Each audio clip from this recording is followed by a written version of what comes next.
সকল জায়গা খুঁজে খুঁজে বেড়াচ্ছে, কোথাও কৃষ্ণকে খুঁজে পাচ্ছে না। তখনই দুতির মনে পড়লো যে যেখানে ধেনু থাকবে, অর্থাৎ যেখানে গরু থাকবে, সেইখানেই কানু থাকবে। তাই বলে দুতি যাহা ধেনু সব করতা বিরব, যাহা ধেনু সব করতা বিরব, যাহা ধেনু সব করতা বিরব, যাহা ধেনু সব করতা বিরব। কায় চল তো জোরে, কায় চল তো জোরে, কায় চল তো জোরে, কায় চল তো জোরে, কায় চল তো জোরে, কায় চল তো জোরে, কায় চল তো জোরে, কায় চল তো জোরে।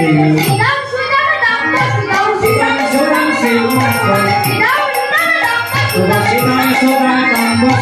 দেখো তো বলবীরে, দেখো তো বলবীরে, দেখো তো বলবীরে,